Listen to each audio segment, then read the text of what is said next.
Our second presentation is entitled Healing the Unseen. Psychology aligns with Christian values. Please welcome Sabrina Slay.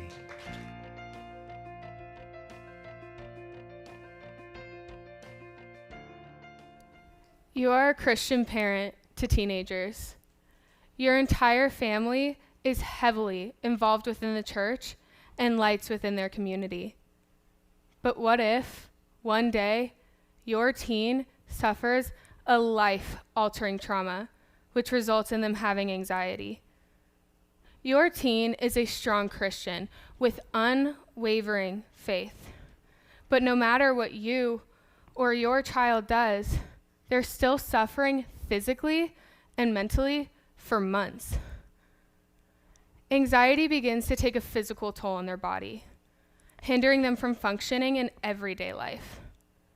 Your child can't sleep. They begin to have migraines that are so bad that they can barely stand up. You pray and you take your child to the church, but it's been months and they're still suffering. What would you do? Would you take your child to see a professional psychologist? Psychology can be defined as a study of the human mind and behavior by the American Psychological Association. Psychology, despite its philosophical roots, has evolved into a medical science that is healing for the mind. Many Christians believe that psychology is a secular way of healing spiritual problems. But others believe that the problems that psychology are meant to solve are not spiritual, but physical. There are so many arguments that Christians use to fight against psychology. One of the most common being that a therapist takes the role of a pastor. This debate has been happening for years, and there are so many arguments for both sides. But the question is still raised. Do psychological disciplines actually align with Christian values? Although many Christians believe that psychology is agnostic to a life of faith, I argue that psychology as a discipline aligns with Christian values in its pursuits of bringing healing to the human mind and integrating people within community. Mental illness can be extremely isolating. Isolation is one of the fundamental psychological and spiritual issues that needs to be healed of. It can cause people to draw away from community, which is not only harmful to their minds, but their souls, as God calls us to have fellowship with one another. This is proven in Genesis 2:18, when God says, "It is not good for man to be alone." One of the things that psychological disciplines are meant to do is to integrate people back within their communities through the healing of the mind. This is promoting healing not only for the mind, but for the soul. Second, in order to help someone else, you need to help yourself. You cannot adequately serve in a Christian community to the best of your ability if you are not in the proper mental state.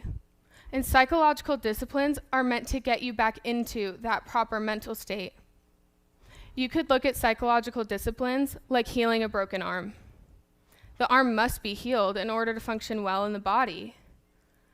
Psychological disciplines, healing the broken mind in order to function well in a community, is synonymous with healing the broken arm in order to function well in the physical body. In some cases, seeing a biblical counselor might be the best option, but in others, going and seeing a psychologist might be necessary for a person to be willing to be a part of and participate in a community. Furthermore, psychological disciplines are meant to heal the invisible injuries of the mind. These injuries are caused by physical breaks within the brain, or the brain working against itself. For example, serotonin is a chemical released within the brain that promotes a joyful and happy feeling. But there's also a process called a reuptake. This process is the reabsorption of a chemical by the cell that produced it, meaning that the cells that are producing serotonin within the brain are also absorbing it. This is causing depression, anxiety, and other mental illnesses. The emotional issues that psychological disciplines are meant to heal are not due to someone's spirituality, but due to the condition of the mind. It is a medical way of healing the mind. However, some Christians believe that the roots of psychology are bad. It is biblical to say that if the root of something is bad, then the fruit cannot be good. Andrew Womack, a well-known pastor in Colorado, uses this as one of his main arguments against psychology. He argues that psychology had its start with Sigmund Freud and Wilhelm Wundt, who were anti-religious and used psychological disciplines to push people farther from the faith. I will not be arguing that Sigmund Freud and Wilhelm Wundt were religious, nor will I be arguing in favor of all of their ideas. However, Womack's criticism is based on a faulty presupposition that psychology started with them, when in fact it didn't. Psychology's start was a Christian one, with one of its forefathers being St. Augustine. Psychology is littered throughout classical Christianity before it became a medical science.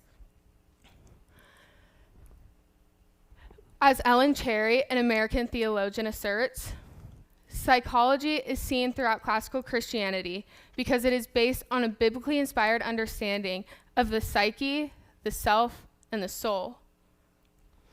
Augustine tied psychology into love, one's love for others, themselves, and God. He says that helping reorder one's love helps repair the mind. Augustine's thoughts and practices were revolutionary, changing the future of medicine. And his philosophies are still seen today. The Christian parents in our story about the suffering teen decided to take their child to therapy. And the psychiatrist even recommended medication. Slowly but surely, you watched as the teen's light came back, and they were able to lead a normal life. Of course, the anxiety is never truly gone, but they were able to function again. They were able to be a light for Christ within their community again. I pray that after this short amount of time that we've had together, if you don't already, you walk away with an open mind to psychological disciplines and less of a prejudice against them, coming alongside those suffering and supporting them through their trials. Thank you.